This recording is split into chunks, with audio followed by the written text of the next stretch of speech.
Hey everyone, welcome back to the Dentist Who Invest podcast. Super excited for this episode today. This has been in the pipeline for flipping ages, hasn't it, Mide?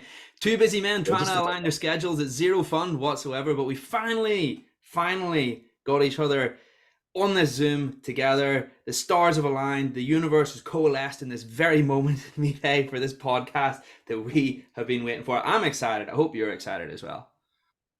yeah, thanks for having me, James. I mean, obviously we've been talking for months now, so it's a real honor to be here. Yeah, looking forward to chatting. Cool, my man. So we were just chatting beforehand, before we hit the record button, and we were kind of bouncing ideas off each other for the title of this podcast. Because here's what I often do: I often speak to the guest beforehand, and I say, if you could name this podcast and give it a title, what would that be? And then we work backwards from the content from there. Because if the title is exciting enough, then the content that leads us to create content which works around that, which makes the content by extension exciting. So we decided we call this podcast Accidental Entrepreneur, didn't we, Mide? Yeah, I Yeah. think that resonates very much with me. A lot of things happen by accident, but maybe they're not an accident. Maybe it was always the plan. But Ooh. yeah, you know what I mean. Sometimes you don't plan them, but it happens. But actually, maybe it's not an accident. So I think the title's correct, but who knows? Who knows? Well, this is it. If we're going to get all deep and philosophical, was this part of the master plan all along? But all we know is that it happened, right? And we also just wanted to put in a small disclaimer at the start. We're going to use the word entrepreneur somewhat reluctantly, almost for lack of a better word. Do you know what I mean? Because I know that that word in itself, not everybody gets along with that word, and some people think it's a little stuffy. But I suppose what we mean is individual who is growing a business from scratch, who's out there trying to make it work, making it happen in the business world. And for lack of a better word, we'll use the word entrepreneur. If that's okay, Mide, if that sounds good Yeah, to you. no, totally. Because I think obviously we come from a healthcare background, don't we? So we don't get taught classically what an entrepreneur is. So I think, you know, there are certain character traits of an entrepreneur, and maybe they come out when it's like the mother of necessity, isn't it? And when you really don't have another choice, you kind of find out that you're an entrepreneur. And I think that's how I would resonate. I always felt that like I wanted to, but I definitely didn't have any training. And then I was always waiting for someone to give me an opportunity. And then I realized I had to do it for myself. And that's when I guess you figure it out, don't you? And you either sink or you swim. And you know what we're alluding to? We're basically alluding to your story, aren't we? We're kind of dangling the carrot in a way. So I'm so keen to get right in there and hear where it all started. Yeah, man. Yeah, I mean, so obviously, going way back, I trained in Newcastle in 2000. I qualified in 2005.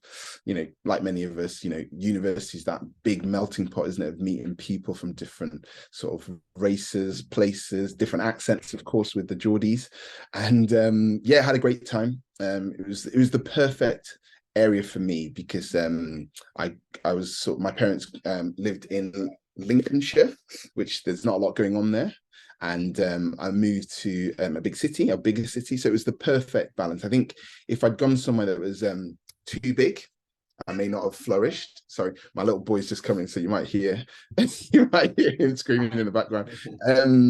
Yeah, and Newcastle was just the right size city for me to sort of flourish. But again, I'm going to say some slightly controversial things.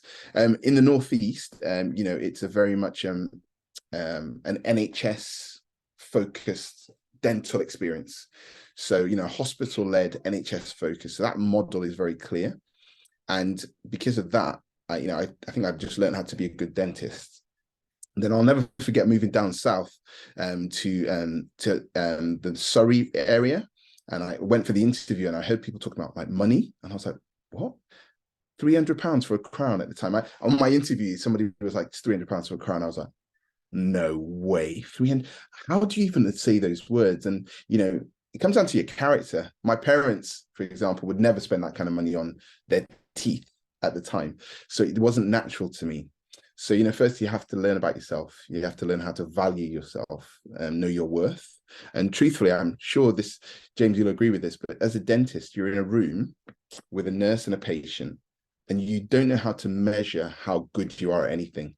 And they say, isn't it and 10,000 hours to be an expert at anything. And I think dentistry, we learn on our patients, and that period between knowing what you are and like where you start, it's quite a scary experience. Would you not say?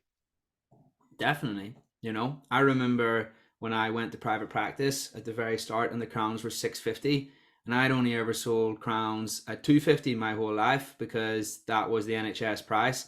And what I didn't have the labels, what I didn't have the terminology to use to describe it at the time, the terminology I needed was it was too far outside my comfort zone. But all I knew was there was this icky feeling about saying 650 quid, right? Whereas at least when you have a label for what it is, you can know how to overcome it. And you're like, oh, this is the thing. It's not just me, right? So 650 quid in my head was way too far outside the comfort zone. It became 550 somewhere between my brain and my mouth, right?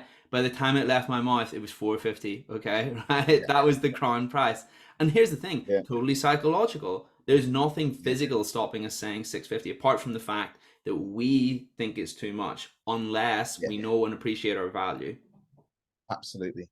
No, I think that's it. And I think also the big one with dentists is that, it's healthcare, and people genuinely don't like coming to the dentist. So depending on your personality type, many of us want to please our patients. We don't want to hurt them, and we want them to like us. So one of the ways to make them like you is don't hurt them, and then make it cheaper or make it palatable. And I think that's something I struggled with right the way through. And I think even after owning or starting my own business, I was still struggling with that mindset. And, that's why I say the word entrepreneur, if you're trained to be an entrepreneur, you most probably know your metrics. You value the service, or you have to value it because you're working backwards. Whereas I'm just trying to sell being a nice guy, if I'm honest. That's kind of what I'm trying to do. And I think there was a point in time when I realized that actually, I'm really good at what I do, being a nice guy. People like me and they come to see me. And I think many of us dentists feel that at some point. And then there can be a value in that. And that's where the entrepreneurial journey sort of started.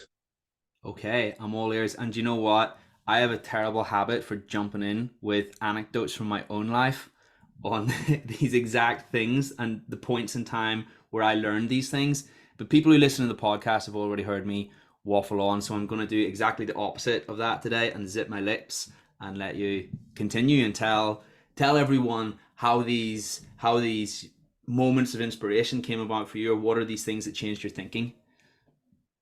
Yeah, sure. I'll try and keep it brief and I'll summarize. So let's say from graduation to a house job in MaxFax, from a house job in MaxFax to an NHS associate. And that's where you cut your teeth and, build the skills that we're talking about. Then after maybe 6 years of that, I always felt there was a ceiling. And then I got a private practice job. And then in that private practice job, so it's in a great practice called 10 Dental in central London. And that's when I learned how to, upsell or at least talk about prices more confidently. But then within that practice, I was fortunate enough that, I became the go-to clinician for certain procedures. And you get this workflow, and you get good at it, you get good at it, you get good at it. And I think once you have that confidence, that's when you can start saying, okay, well, what's next? And I'd already been looking at, practice acquisition. And quite simply, I wasn't born with a silver spoon in my mouth. So financially, I was struggling to raise funds to buy an existing practice. And that's when I started looking at the idea of setting up my own practice.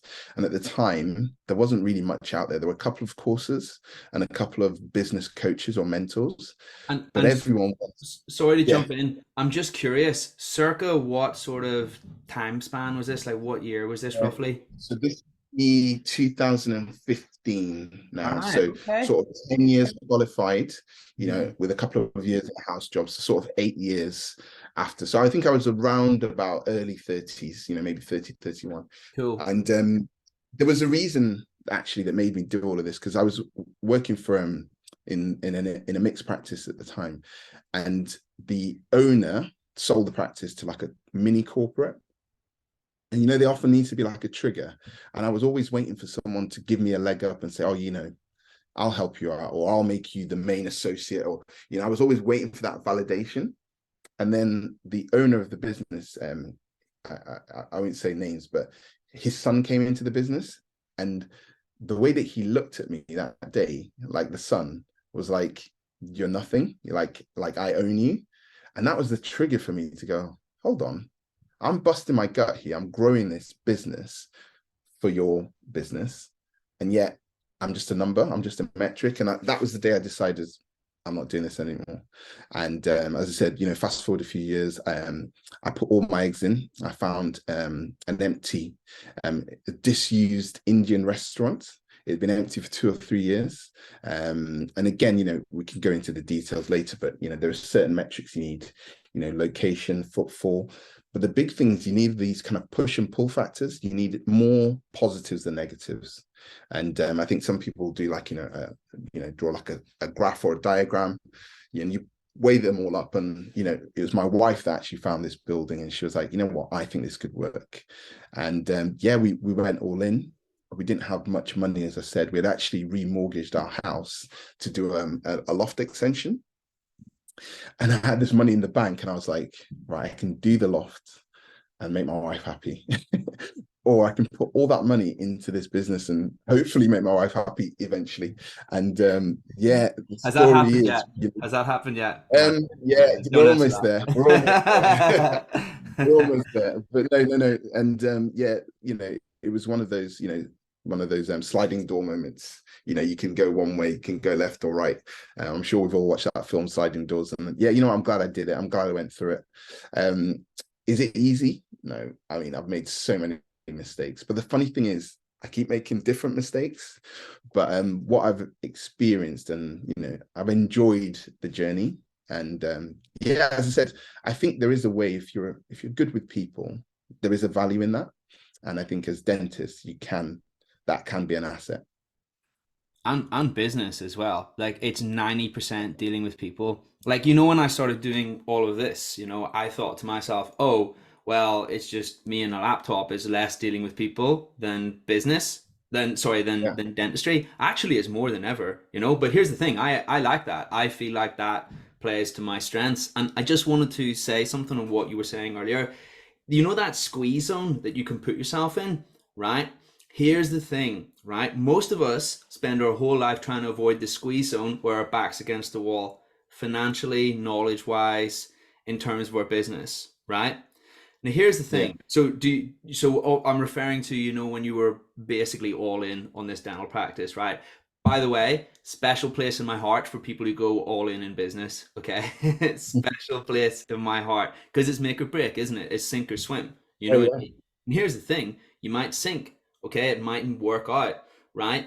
Here's the real power. It's to recognize when we're in the squeeze zone. Actually, that's probably where we're learning the most and we'll learn the most the fastest. Therefore, when it does work out, because even if that thing doesn't work out, the next thing has a higher probability and a higher probability still. And to reframe all these things as opportunities to grow and learn and improve, right? When it works out, the sooner we can do that to ourselves is actually the sooner we gain that wisdom. And then we get the compounding returns on that wisdom.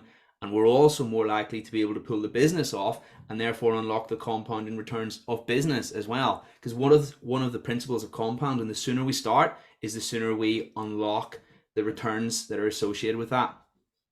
Yeah. No, Does that that makes make perfect sense? sense. Does that make Yeah, no, sense? yeah, totally perfect sense, man. I think you're right. It's the fear that stops us from sort of jumping sometimes, isn't it? Yeah. And here, the powerful thing is to realize that the fear, the thing that the fact that we don't want to go there because of fear is actually probably the place where we'll learn the most. But anyway, I don't mean to jump in. Tell me what happened next after the dental practice being opened. Yeah, so building work done, doors opened, and again, no entrepreneurial skills really, other than trying to be a nice guy. So, I think one of the first things is try to ingratiate yourself with the local community.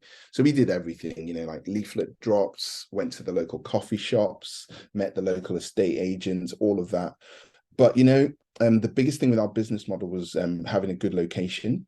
So as I said about push pull factors, if you've got family, if you've got kids, if you've got a locality, trying to get something in there that can sort of stimulate your presence. So I was fortunate that my kids went to school locally.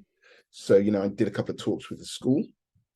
I did a couple of I think like summer fairs and all of that kind of thing. And you really have to be someone that's prepared to put yourself out there.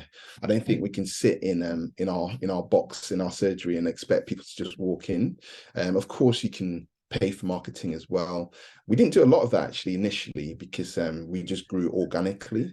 And then again, obviously, like getting the right team, that was a challenge because initially I went through like Gumtree and I would be Googling and searching and, somebody would be like, oh, dental nurse, amazing.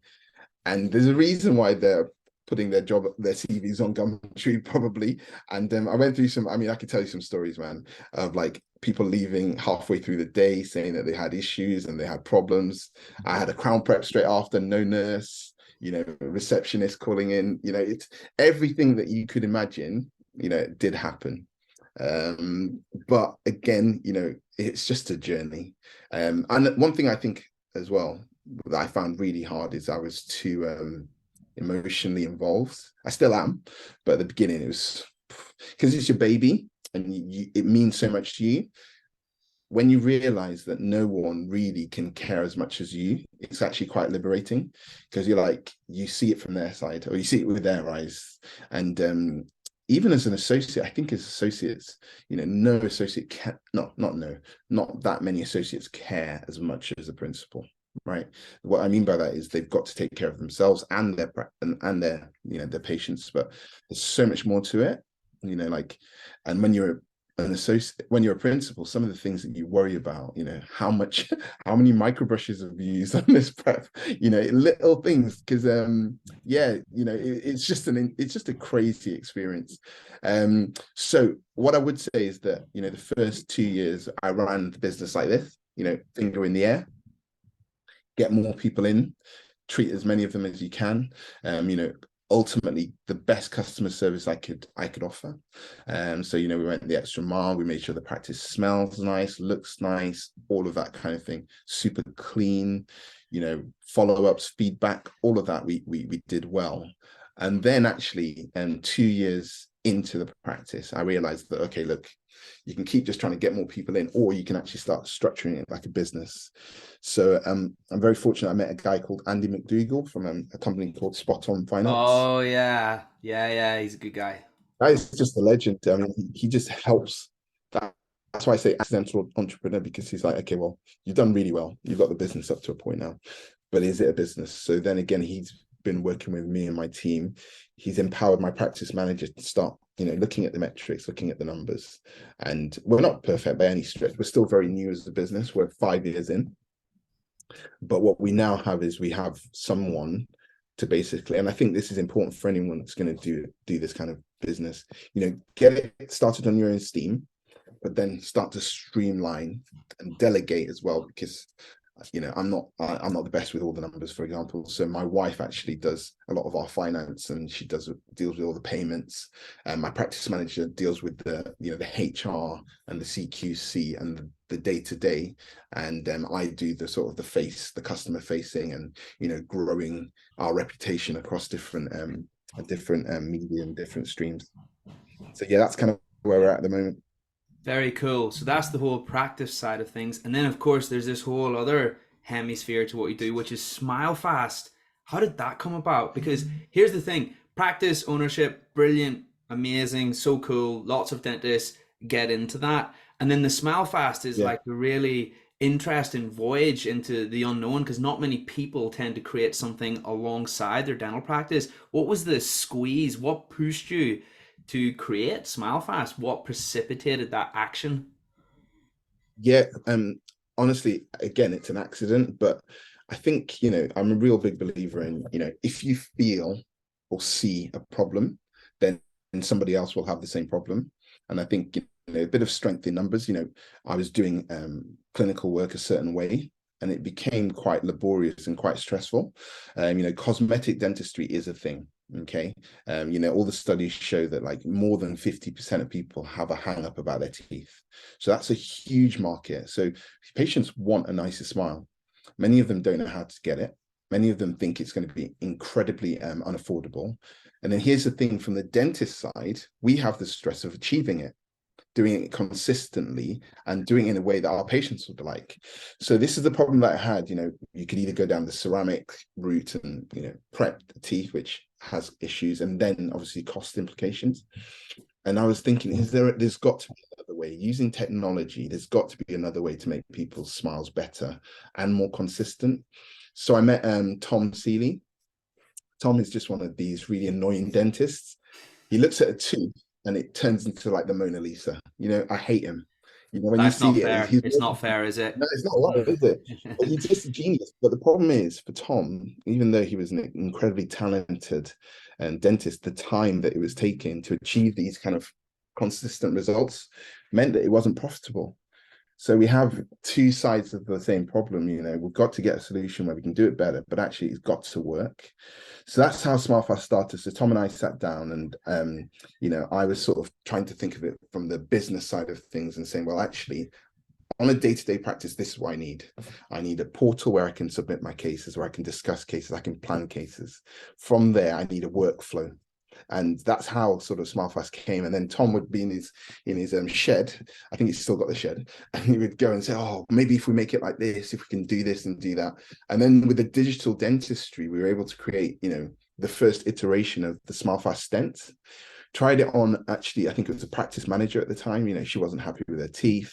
Her daughter was getting married. And I had a nurse at the time who hated dentistry. I don't know if you've ever had a nurse like that. She doesn't want to be there anymore. She's done, right? And she hated dentistry because she'd kind of seen it all over and over again. And we did this SmileFast case. And I remember taking off the stent and she just looked at me and her mouth dropped. And that's when I realized, actually, we're onto something here, because it gave us, the results. And, she actually had SmileFast herself, the nurse, afterwards. So it gave us results that weren't possible freehand, or weren't consistently possible freehand. And that was basically the start of it. And again, it's been a learning curve, a learning journey. We've made some, really big advancements. In September last year, we released a second version of the stent. We've got some great collaborations with some other companies, Ivoclar, boutique whitening now as well. And these things have just really been allowed us to have an ecosystem, which, again, without sounding sort of too sort of big about it, it's there to help dentists. And we are dentists, we're wet finger dentists. We live this problem. It's helping us. And then by extension, if we can give dentists a platform or a pathway, it can help them as well. So again, I need to be very clear though, one of the big things about SmileFast is it's not for every case. We're not selling it as like we're not trying to sort of commoditize it. We're genuinely trying to help the dentists, but by extension, patients are now asking for SmileFast because they understand it as an option. Very cool. How long has it been up and running since that very first case? Yeah, so 2018 was when the first case, so that's 4 years now. And yeah, it was, as I said, it started just at the same time as the practice was starting. And I had a little baby as well. So a lot of things in one time, but it's been a whirlwind. You may know now that we've actually launched in the United States. And interestingly, although they're ahead in a lot of things, I think their resin, their composite resin, is underused. And I think they're now actually seeing it. And again, it's interesting. If you ask a room of 20 or 30 dentists, what would you do? Would you prep this case? Would you do additive composites? I think out of 20, probably 18 or 19 will always say they'd rather not prep. So I think it's something that we all believe in inherently, if we can do it consistently and accurately enough. Yeah, they're all about their porcelain out there, right? Yeah. 20 Yeah. Big one. veneers. Yeah, big Yeah. time, big time. And not afraid to Yeah. chop a little bit of enamel like us Brits, No, I mean, it's not illegal, is it? Cutting teeth is not illegal. Yeah, it's Like, not. it's But sorry, dentistry, right? I'm being slightly facetious. No, Certainly they're more open to the idea, whereas we're ultra absolutely. conservative. But here's the thing: there's pros and cons to both. Sometimes when you're too conservative with your rest, they flip and fail. It's the balance between removing enamel and longevity, and there's a sweet spot always. Yeah. And I think it's a question of what would you do first, And I think many times a lot of people would actually do the more conservative first, with the anticipation that later down the line you are going to need to prep these teeth anyway. But composite gives us that initial treatment plan. This podcast is obviously all about entrepreneurship, and here's the thing. I always found that from the outside looking in, there was so many misconceptions I had, so to speak, about the journey, and there was stuff that I realized as I went through it that I look back and I was like, oh, it's so liberating now that I know that. I wish other people could see what I can now see. What do you think for yourself if you were to just harken back on that previous version of Me Day versus what you've learned now? What were the biggest revelations or the biggest things that you wish you could go back and tell me day pre-starting your dental practice, pre-starting Smile Fast? Oh yeah, great question. I mean, the first thing I think is, yeah, just to take a breath and not try to like put so much into everything you do and force other people to do it with you. You've really got to take people along with you on the journey. So that's something I learned the hard way, like maybe being super intense, just wanting it so much. That's been the biggest thing. Valuing myself. I think ultimately I probably undervalued a lot of what I did, and I probably still do to an extent. That may come down to personality. I don't like to overcharge or overvalue everything, but I think maybe starting to appreciate that, what, do it once and do it right. And that might mean that you have to spend a bit more time and, charge a bit more as well. That's something I've learned, and it's helped me. Other things that I've learned, well, I was going to say work-life balance, but that's not true. I haven't learned that yet. But no, just I was saying actually before we started, the problems will always be there. I've started to learn to just focus on the first one. So I'll have a load of things going on, but do this one and do it now and do it properly. So I've started being a lot better at that. And then the biggest thing I have learned from business, though, this is something that's changed massively in my mindset, is if there's a problem or I need to do something, I do it straight away. I don't procrastinate half as much. So if I've got like 10 things and somebody says something, I do it now. So if I need to make a business meeting or a call, or I just do it. And I've learned that action, I don't have to overthink it, I just do it. And that's been massively liberating for me. On that specific thing, I feel like that's one of the greatest things that holds people back is that we act like we've got more time than we actually do, Yeah, particularly if we've got big dreams. Okay, because really every second yeah, counts right here today if you've got big dreams, right? These huge things take decades to grow, so you got to start, right? So with regards yeah, to what you just said, it's very powerful to be able to create an association in your head between what you have to do, the repetitive day-to-day small tasks like creating the meeting and blah blah blah, and that overall goal that you're trying to achieve. So look at the overall goal, realize how that will make you feel in terms of being happy and positive, or also realize how it will make you feel if you don't achieve it, right? And you know that happiness or that emotional pain, associate that with not doing these little tiny tasks. And you've just yeah. biohacked your brain to get so much shit done. It's insane. That works for me. No, I totally agree. I totally agree. And it is, I think sometimes we end up just, yeah, procrastinating or just overthinking it, or just going, I'll get back to it later.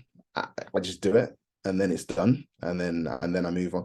I mean, there is a problem in that though, because I think you can become over efficient. And now sometimes, my wife's like, how have you done, 10 things? And maybe sometimes I think there is a danger in becoming a bit of a robot, just kind of like taking on things and doing them. So that's the bit I'm working on with myself, maybe having a switch off. I need to dial that in as well. That's cool, man. I totally understand. There'll be a lot of people out there listening to this who are teetering on the brink of starting a dental practice, creating their own business. What is the greatest thing that you could say to those people to put the wind in their flipping sails? The greatest thing when you're starting is, I'm going to say, make sure you're ready, because it's one of these things a lot of people start and they're not ready. So you need to get your skill set right. You need to know that whatever comes in through the door, you can deal with. Because ultimately, you're a one-man band at the beginning. So if you're not competent or confident to deal with what's going to come in, just wait, take your time, invest in yourself first, get that bit right, and then you can go from there. I'm talking specifically to obviously a type of dental practice, so a squat practice. Buying an existing business, I'm sure there are things you can pick up and you can get other people to help you with. But ultimately, when you recognize that no one will ever care as much about your business success as you will, no matter what that is, be it your accountant, be it your financial advisor, whatever, when you realize that it's on you, then you need to be ready to take it all on. And I think some of us, I know some people call me up, and a few of my buddies, and like I within 5 minutes, I just say, you're not ready. I don't put the phone down, but I'm like, just don't do it. You're not ready. And yeah, yeah. And a couple of guys, they've now gone on, and one of them, Dr. Ali, in Swansea, he says the story all the time. He said, I was so rude to him the first time. He was like, you just shut me down. And he went, it was the best thing that happened to him. Because now, 2 years or 3 years later, he's got a beautiful practice. He's got it, but he's ready. So I think that's the biggest thing I can tell people. Just make sure that when you're ready, you go. Not like, oh yeah, I think I'll be fine, and then I'll make it up. So yeah, that's something that's quite important, I think.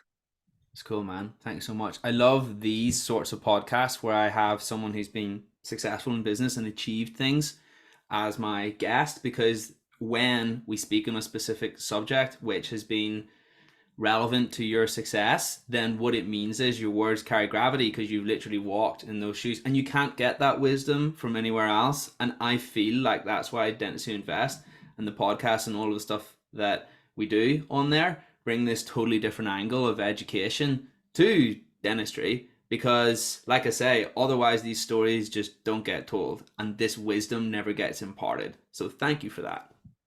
Well, I'm going to throw something back at you, James, actually. So I think, you used the word success there, which I think is really kind, because I think from the outside, and again on social media, people would say that I'm successful. I've got a practice. I've actually got a second practice coming.